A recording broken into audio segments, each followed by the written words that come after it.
I'm a top-tier simp with absolutely no dignity. My wife, Willow, just to be with her true love, not only secretly had an abortion, but also wanted me to get a vasectomy for the sake of love, she said. Giving birth costs a woman half her life. A man who truly loves a woman wouldn't bear to let her go through childbirth for him. And if you won't even get a vasectomy for me, how can you still have the nerve to say you love me? So, in a fit of anger, I immediately booked a vasectomy on the spot, and even promised I'd never reverse it.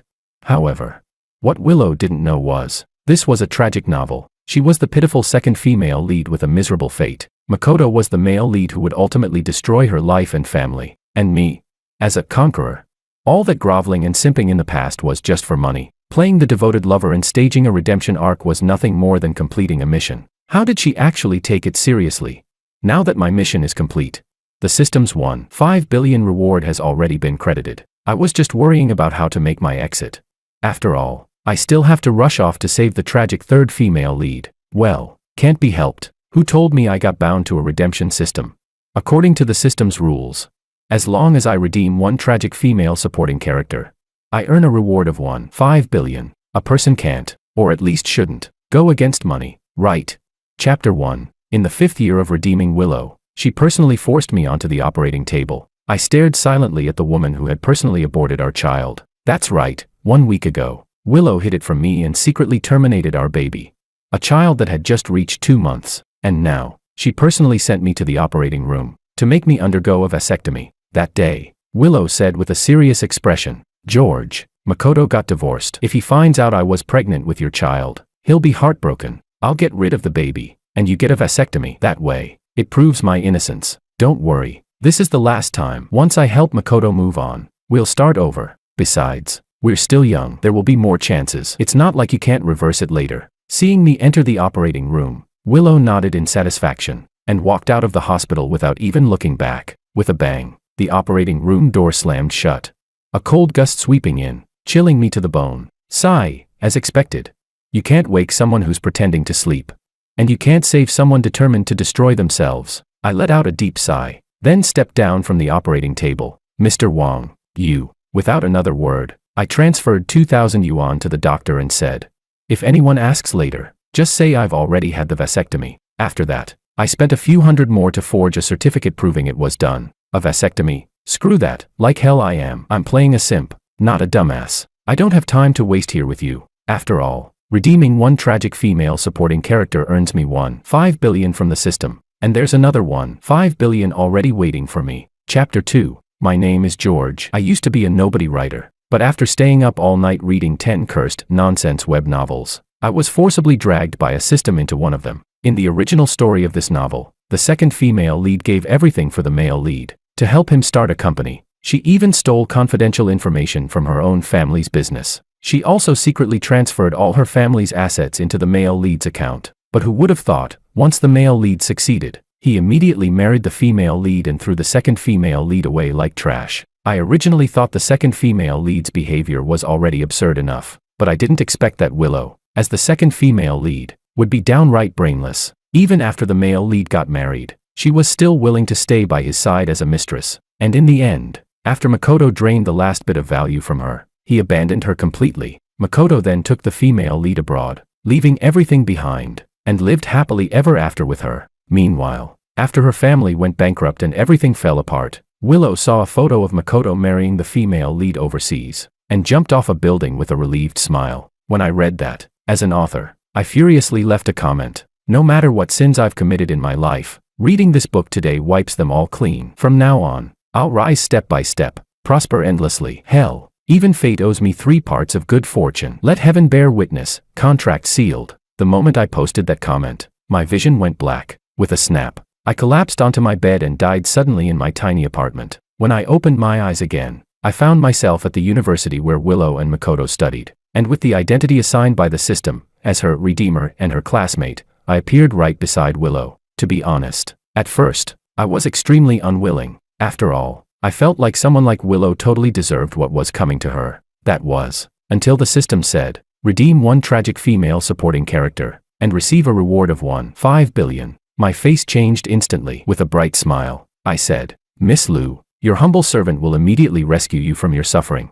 From that moment on, I fully transformed into Willow's simp, and I simped hard, earth-shatteringly hard. Within just 1 week of arriving at school, everyone already knew my name. George, the guy who simped for Willow so hard he lost all dignity. When Willow and Makoto went to the movies, I bought the tickets. When they went out to eat, I paid the bill. There was even one time when they went out together and got into a car accident. I rushed straight to the hospital, running around taking care of both of them, attending to Willow one moment, Makoto the next. Makoto looked visibly displeased, while Willow got annoyed and told me to leave. I almost burst into tears when I heard that. No way I could leave. If I left, what about my 1.5 billion? So I suppressed my disgust and shook my head desperately. From then on, I might as well have carved the word simp onto my forehead. Almost every outing Willow and Makoto had, I was there, serving them like a personal assistant. My good buddy David looked at me with utter disappointment and said, "George, what the hell is wrong with you? Are there no women left in the world? Is it just Sal and Willow now? You're simping this hard, don't you have any dignity at all?" Facing his question, I nodded without hesitation and said, "That's right. For me, it's Willow or nothing. That's a walking 1.5 billion. Who could possibly resist that? Come on, who here could resist? Living with dignity is great and all, but once you throw dignity away, you realize you really do make a lot more money." And just like that, I simped for Willow for 4 years. 4 years later, Makoto finally got engaged to the female lead. On the eve of the engagement, with red eyes, Makoto said to Willow, "Willow, I've found my happiness. You must take care of yourself too, and find your own happiness soon, okay?" To reassure him, Willow made a call and had me rush over. When I arrived, right in front of Makoto, Willow hooked her arm through mine and said, "Don't worry, Makoto, I've already found my happiness too. You must stay happy forever." So not only did I become part of their little act, they even made it this awkward. It was so cringe I practically carved out a 3-bedroom apartment with my toes on the ground. But for 1.5 billion, I endured it. Chapter 3. After getting together with Willow, I used every method and trick possible to redeem her. In the end, I convinced her to leave City C and escape her toxic family. After we moved out of City C, Willow gradually started acting normal. In fact, calling her a devoted wife and loving mother wouldn't be an exaggeration. She even said that she had gone too far before, that I had done so much for her. Yet she ignored it all and even spoke harshly to me. Looking at Willow's guilty expression, I couldn't help but feel a bit confused. Had she become a little too normal? Just as I was marveling at her transformation, one sentence she said made me break out in a cold sweat. She said, "Let's get married. George, you're a good, reliable man. I don't want to lose you." I was instantly terrified and hurriedly called out to the system, "If I don't marry Willow, can I still get the 1.5 billion? The system replied, "No. Marriage is required for the redemption to be considered complete. And you're at the age to get married anyway. This is an important life event, you can't delay it." Damn it. Why does this system feel like some kind of digital matchmaker? With no other choice, for the sake of 1.5 billion, I could only suck it up. But what I didn't expect was that this system was like malware. Close one window and another pops up. Not only did I have to get married, but Willow also had to get pregnant again before my mission would be considered complete. Once that happened, the 1.5 billion would be transferred to my account immediately. After coming to an agreement with the system, I fulfilled Willow's wish and rushed into a flash marriage with her. On the night before the wedding, Willow sat in the bridal room, staring blankly at a jar filled with candy. Seeing this, I couldn't help but roll my eyes hard. In the original story, those candies were taken by Makoto and the female lead when they went to a hotel to study a foreign language. Makoto had casually grabbed them from the front desk on his way out, something someone picked up so casually. Yet Willow treasured them like priceless keepsakes, not even willing to eat them, saving every single one. I have to say, this woman's self-sentimentalism is really like a sow wearing a bra, one said after another. Chapter 4. Honestly, during the time when Willow started acting normal, I really did consider whether I should genuinely try being with her. After all, Willow's looks were nearly flawless, and her figure was undeniably attractive. And to be fair, during that period, she had become normal and treated me pretty well. But all those fantasies shattered completely during the wedding. When preparing the wedding rings, Willow said she wanted to design them herself, so I agreed and let her follow her own ideas. But when we got the rings back, I noticed the engraved initials were Ito Lu. She pretended to be surprised and said, "Ah, I must have gotten the initials wrong." I laughed. Even if I were an idiot, I could still tell those were her surname and Makoto's. And the way she looked at the ring, it was as if she was gazing through it at the men she could never have. So in Willow's eyes, I was basically just Makoto's substitute. I suppressed the anger inside me, a cold smile forming on my lips as I said, "How do you even mess something like that up?" Facing my questioning, Willow replied without a hint of guilt. It's just one wrong letter. George, just let it go, it'll pass. Hearing that, I was so angry I actually laughed. I decided to lay everything out plainly. Willow, let me ask you something. If I bought you a wedding dress one size too small, exactly my ex's size, would you just let it go too? Then I said sharply, Willow, do you think I'm stupid? You think I can't tell that's Makoto's initials? The moment she heard Makoto's name, her expression instantly changed. She looked at me, her face full of irritation, and said, George, how long ago was that? Why are you still hung up on it? Besides, Makoto is already married now. What are you even competing for? For a grown man, you're seriously petty. Petty. The moment I heard that word, I laughed. Anyway, I only got married for the 1.5 billion. So how this wedding turned out didn't really matter to me. So I decided to go even more casual with it. I said, fine then, let's just cancel the ring exchange ceremony. Don't bother wearing the wedding dress either. I'll return it later. We'll just treat the guests to a meal and call it a day. After all, if I lose face, I still walk away with 1.5 billion. But if Willow loses face, what does she get?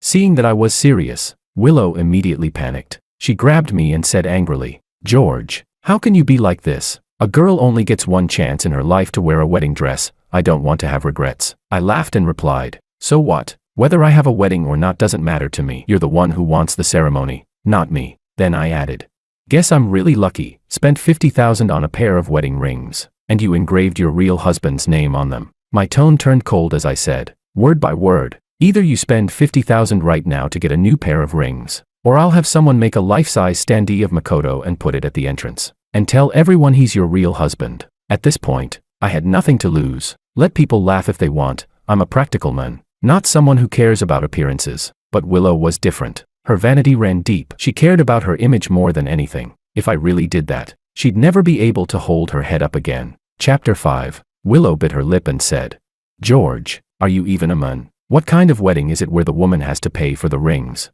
She added, and even if I wanted to buy them, how is there enough time now? Willow shouted at me. I looked at her coldly as she lashed out in embarrassment and anger, then said flatly, Willow, you've got it wrong. This isn't paying, it's compensation. As for whether there's enough time, what does that have to do with me? Your mistake. You fix it if you can't. As I spoke, I picked up my phone and was about to order the standee. Seeing this, Willow completely panicked. She quickly grabbed me and said in frustration, fine, I get it. I'll compensate you. Okay. With that, she rushed out of the room. While Willow was gone, I casually tossed the 2 rings into the trash. You could say I'd just done a great deed for humanity. Half an hour later, Willow came back. She stormed into the room, still fuming, and handed me a box. Here, is this enough now? Looking at the receipt for 57,000, I nodded in satisfaction. Then I got up, left the room, and handed the rings to the wedding host for safekeeping. Meanwhile, back in the room, Willow was searching through the trash can for the rings I had thrown away. After failing to find them, she stormed over to me and demanded, George, where are they? I smiled faintly and said, I threw them in the trash. The moment those words left my mouth, Willow completely exploded. George, you. Before she could finish, the door was pushed open. Someone called out, hey, why are you two still here? The wedding's about to start, come out already. The wedding host looked at us anxiously. Seeing the look on Willow's face, like she wanted to kill me, I just smiled and said cheerfully, Willow, let's go. With that, I affectionately took her hand and led her out of the room. Throughout the entire wedding, Willow was furious, her face dark the whole time. Meanwhile, my mind was filled with only one thing, how I was going to spend that 1.5 billion once I got it. Just like that, each of us lost in our own thoughts. We finished the wedding. After it ended, I stood upstairs, watching Willow secretly rummaging through the trash can, and couldn't help but let out a cold laugh. Willow, oh Willow, you really never change. I originally thought that after getting married, life would settle down peacefully, but clearly, I had been too optimistic. Makoto, all the way back in City C, overturned everything I had worked for with just a single phone call. On the call, Makoto was crying his eyes out, saying that he and the female lead were now getting divorced. As for why they were divorcing, he didn't say a word, just kept repeating how miserable he felt. Anyone else hearing this would probably question whether it was even true, but the moment Willow heard Makoto's voice, she became like an ant on a hot pan, completely frantic. Then she actually said to him, can I bring George along too, so we can take care of you together? When a person is truly speechless, they really do end up laughing. After hearing what Willow said, I actually laughed out loud without even realizing it. Just how deeply ingrained is my image as a simp that she suddenly remembered those good times after the car accident when I was serving the two of them. Does that mean that in the future, when they're in bed, I'll even have to stand behind and push? Chapter 6. After the call ended, Willow hurriedly packed her luggage overnight and rushed back to City C. Watching her leave, I couldn't help but let out a long sigh of relief. Looks like my redemption mission was basically complete. 2 days later, Willow returned home, looking exhausted. When I saw her come back, I didn't say a word, I just kept scrolling on my phone, waiting to see what kind of nonsense she'd pull next. And sure enough, just as I expected, the first thing Willow said left me completely stunned. She said, "George, I got rid of the baby." When she said that, her face was completely expressionless, as if what she had done was no different from eating or sleeping. I never imagined Willow would go this far. No matter what, that child was the flesh and blood of both of us, and in just 2 days, she had erased its existence. This woman was downright vicious. I frowned and said, "What did you just say? Say it again." I couldn't believe it and asked her to repeat herself. Noticing my expression, Willow's gaze flickered slightly, avoiding mine, but her tone remained unusually firm as she said, "I did it so Makoto wouldn't feel hurt. He's already suffering enough because of the divorce. If he found out I was pregnant with your child, he'd feel even worse, so I got rid of it. And George, I already told Makoto that you had a vasectomy for me a long time ago. So it's impossible for me to be pregnant with your child." She paused, then continued, "To prove my innocence, and to make sure Makoto doesn't feel uneasy about you, you should go get a vasectomy." Seeing that I wasn't responding, she tried to persuade me further. "You know, giving birth takes half a woman's life. A man who truly loves a woman wouldn't make her go through that for him. And if you won't even get a vasectomy for me, how can you still say you love me?" As she spoke, she even started explaining how male sterilization has no side effects, going on and on about its benefits. In the end, she didn't forget to remind me to get a checkup after the procedure, so she could show the proof to Makoto. Every single word Willow said felt like it was smoothing out the wrinkles in my brain. Chapter 7. What the hell is wrong with her? Damn, sometimes I really want to see what's inside the brain of someone like her. Why doesn't she just go all the way and tell people she's pure and untouched, and have me cut myself just to prove her innocence? So, burning with anger, I said, "You want me to get a vasectomy? Fine. I can book it right now, but I have one condition. You divorce me first, and leave with nothing." After saying that, I leaned back against the sofa, looking at her expressionlessly. Hearing this, Willow slammed her hand hard against the couch, biting her lip. She said, "George, what do you mean by that? Are you threatening me with divorce?" I spread my hands indifferently and said, "Yeah, I am." "So what?" "But, my dear wife, you wouldn't want Makoto to find out you were ever pregnant, right?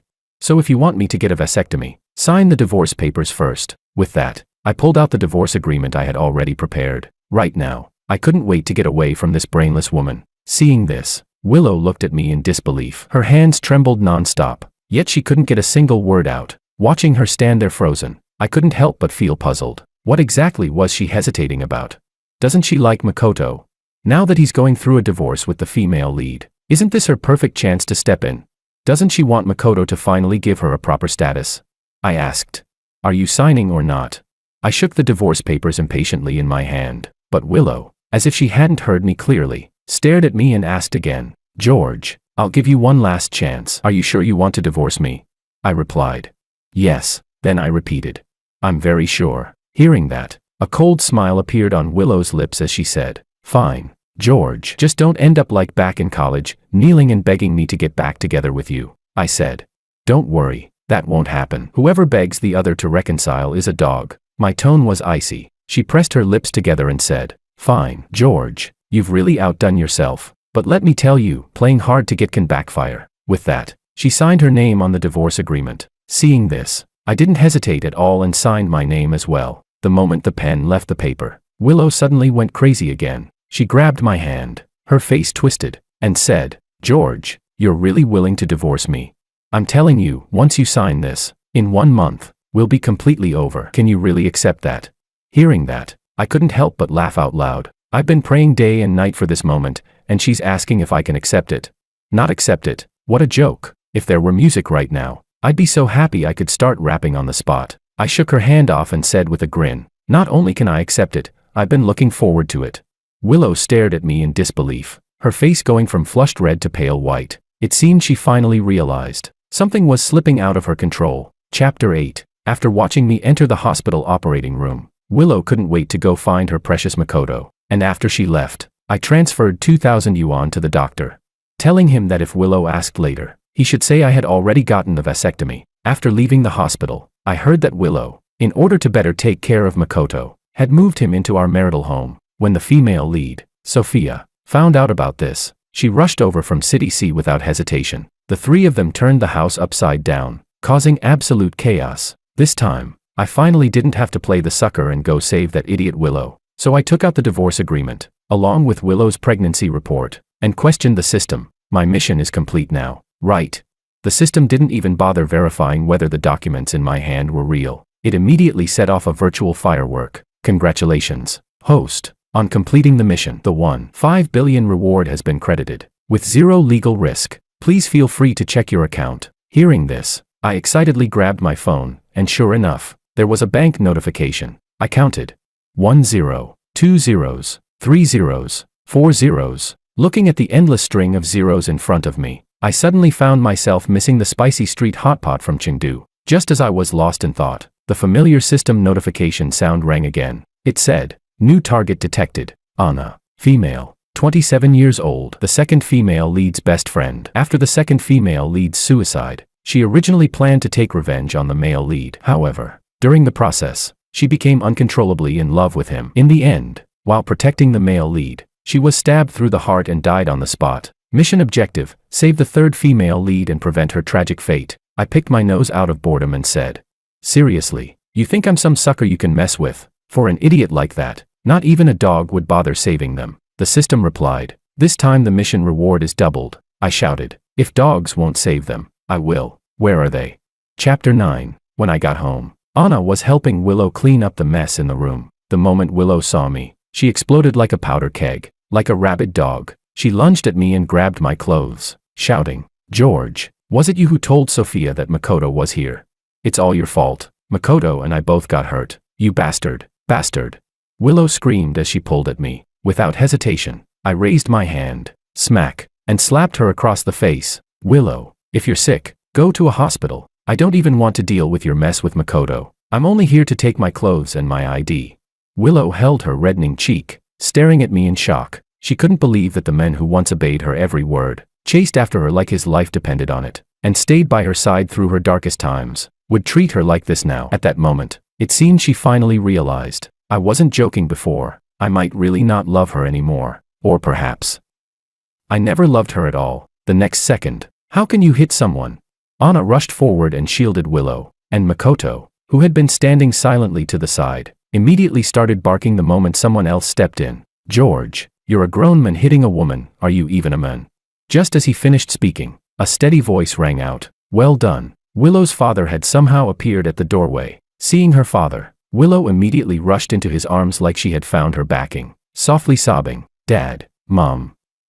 George hit me, you have to stand up for me." But her father's face was dark as he pushed her away and shouted, "Willow, who told you to divorce George?" Willow immediately retorted, "It wasn't me, it was George who asked for the divorce." Her father roared, "Bullshit, don't think I don't know. You were the one who aborted your own child and then tried to force George to get a vasectomy. That's why he divorced you. Willow, have you lost your mind? Throwing away a good life, killing your own child, all for a married man." Her father's face turned red with anger, his hands trembling uncontrollably. Hearing this, Makoto lowered his head awkwardly, but Willow, upon hearing those words, immediately became furious. She lifted her chin and argued back, "Makoto is the best man in the world. No one can compare to even a single hair of his, let alone George. A man like him, who only knows how to snitch, isn't even worth a damn compared to Makoto." The moment she finished speaking, Claude, who had already reached his limit, raised his hand and slapped her hard across the face. Smack! The sharp sound echoed through the room. Willow's father shouted angrily, "Willow, I think you've completely lost your mind. You're a grown adult and can't even tell right from wrong. George didn't report anything to me. These things were all uncovered by the housekeeper. If it weren't for the housekeeper, I wouldn't even know that my own daughter, Claude's daughter, could be this stupid." Chapter 10. After saying that, Claude waved his hand. Immediately, a group of men in black suits entered the room and dragged Willow out. "What are you doing? Let me go. Let me go." Willow struggled and screamed desperately, until her voice finally faded away. After Willow was taken away, Claude turned to me with a guilty expression and said, "George, we've wronged you. We'll take Willow back and discipline her properly. As for the divorce, I hope you can reconsider. I scratched my head and said, Uncle, about that matter, Before I could finish, Claude cut me off. He patted my shoulder and said, That's enough, George. I've already transferred $500,000 into your bank account as compensation. This house is yours now as well. Oh, and George, I have something to take care of, so I'll be leaving. With that, Claude turned and walked away. Watching his departing figure, I couldn't help but sigh. With such good parents, how did they end up with a daughter like that? I turned and said, So, are you two leaving on your own, or do you want me to personally throw you out? I smiled as I looked at the two behind me. Hearing that, Makoto ran off like a stray dog, fleeing in utter embarrassment. As for Anna, she walked up to me indignantly and said, You just wait. What you did to Willow today won't just be brushed off like this. With a cold snort, she turned and headed for the door. Watching Anna walk away, I shook my head helplessly. In the original story, Anna was actually a very kind-hearted person, but because she grew up in a broken family, she developed a deep emotional void. So later, when she helped Willow take revenge, Makoto only needed to show her a little bit of warmth, and she fell for him completely, unable to pull herself out. And when Makoto secretly had an affair and was targeted for revenge by someone's husband, she stepped in without hesitation and took the fatal stab meant for him. How should I put it? This woman is the definition of someone ruled by love. I honestly have to admire that. But for the sake of the system's doubled reward, and also to save this emotionally starved girl, I decided, without hesitation, to begin redeeming Anna. She lacks love. Then I'll make sure she experiences what it feels like to be completely surrounded by it. Chapter 11. The next day, I casually showed up at the pet shop where Anna worked. She said, Why are you here? Don't tell me you've been stalking me. The moment Anna saw me, she immediately went on edge, like a startled cat, staring at me with full suspicion. I looked at her and gave a speechless smile. Seriously, do I look that bored to you? Why would I stalk you? I'm just here to buy a dog. How was I supposed to know you work here? Don't flatter yourself. Hearing that, Anna let out an awkward laugh and said, I didn't expect you to like pets too. Yeah, I like huskies, but this is my first time raising a dog, so I'm not sure if I can take good care of it. The moment she heard that, Anna immediately started going on and on about how to properly care for a pet dog. Seeing that she had taken the bait, I began my plan. Sounds like you really know your stuff, she said. Not really. I've just loved animals since I was little, so I know a bit more than most. Anna awkwardly tucked a strand of hair behind her ear. I said, In that case, I've been thinking of hiring someone to take care of my dog. You seem pretty professional. How about you do it?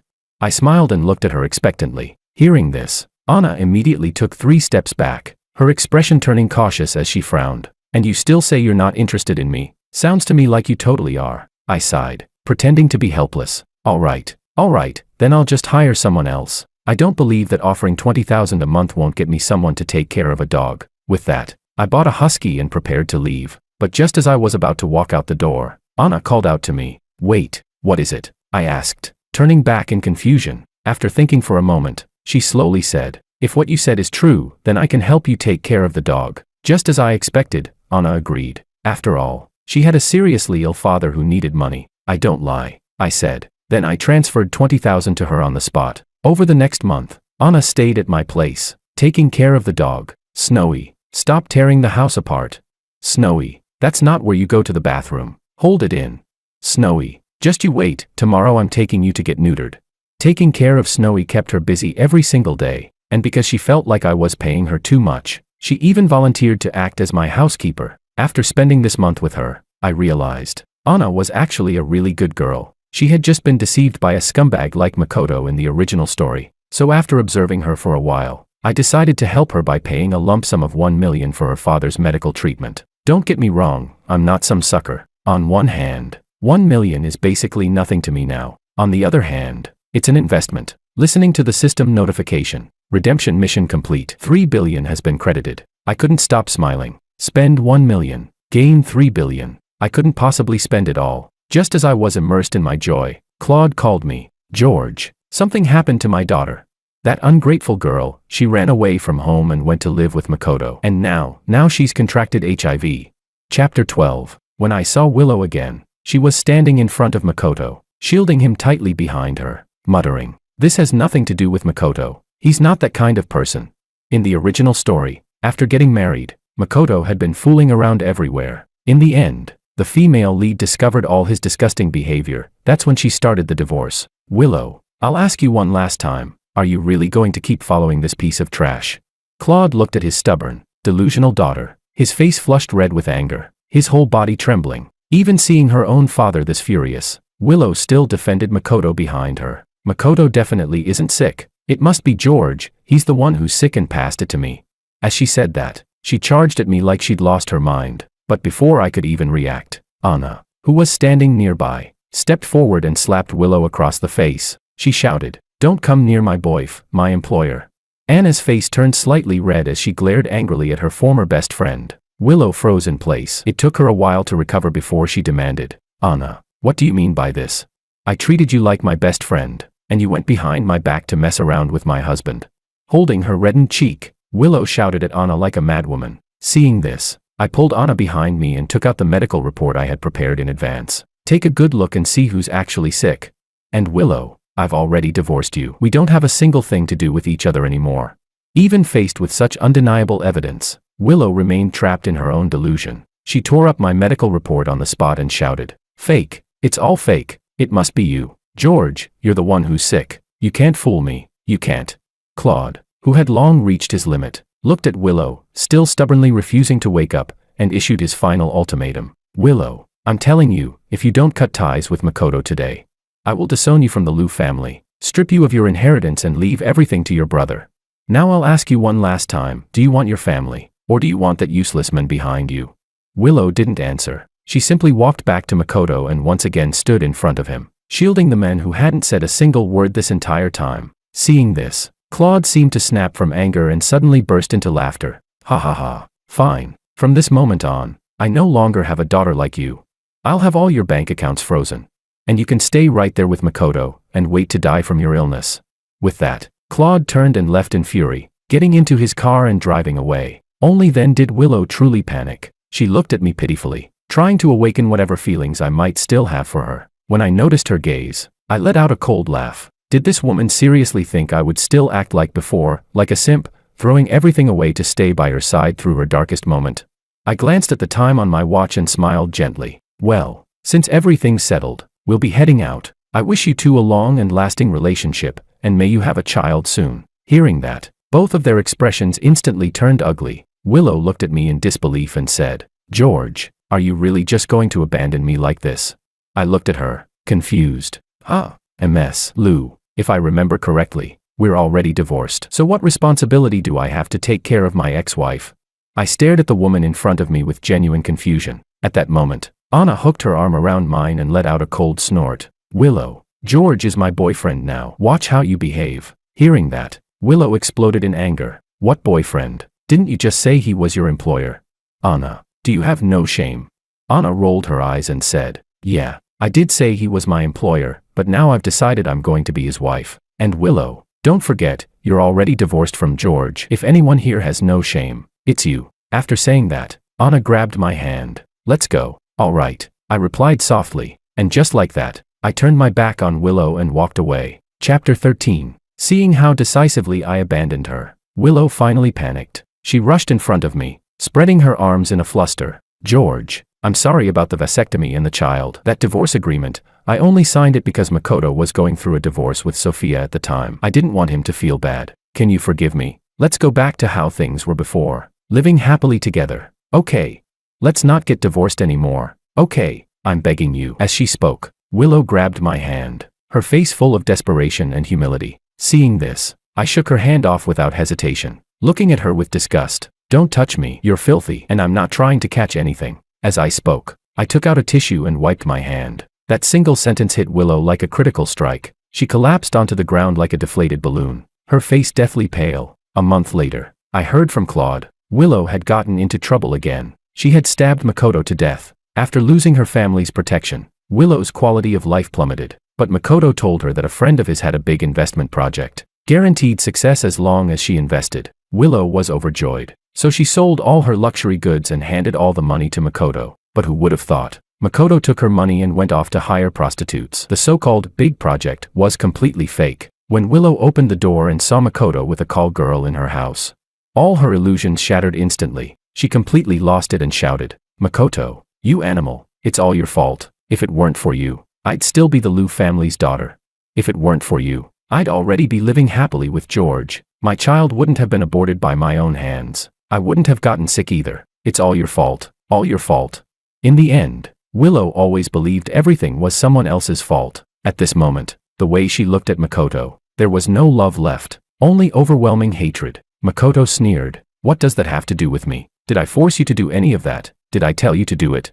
Wasn't everything your own choice? People like you are just pathetic. You deserve it. His face was filled with mockery, and those words completely ignited Willow's rage. She lost all reason. Grabbing a fruit knife nearby, she lunged at Makoto. Once, twice, 3 times. Makoto's screams echoed through the room, his clothes completely soaked in blood. But even then, Willow, like a madwoman, kept stabbing him relentlessly. No one knew how long it went on, until finally, Willow looked at Makoto's lifeless body, and only then did she drop the knife and walk toward the door. At this point, Claude couldn't help but break down in tears as he said, after Willow realized she had killed Makoto, she knew she would definitely be sentenced to death. So, she jumped into Swan Lake. Hearing this, only a few words ran through my mind. Swan Lake is ruined. Chapter 14. Willow's death didn't cause much of a stir. My life continued as usual. Anna held Snowy in her arms, looking at me expectantly as she asked, George, now that Willow is gone, can you give me a proper status? Hearing that, I fell silent and nervously at Ed, the system in my mind. I said, if I actually end up being in a real relationship with the person I redeemed, will the money be taken back? The system went silent for a moment, then suddenly burst into virtual fireworks. It said, Host, you're absolutely insane, in a good way. You actually discovered the hidden mission that's been buried this whole time. What? I was completely stunned. The next second, the system notification sounded. Congratulations, Host, for completing the hidden mission, turning a fake relationship with the redemption target into a real one. Reward, 1 billion has been credited. The wedding venue was lively and full of celebration. Looking at Anna beside me, her face filled with happiness. At that moment, I suddenly understood the true meaning behind the redemption system. Turns out, I'm the real protagonist of this world. Whoever I choose to redeem becomes the female lead.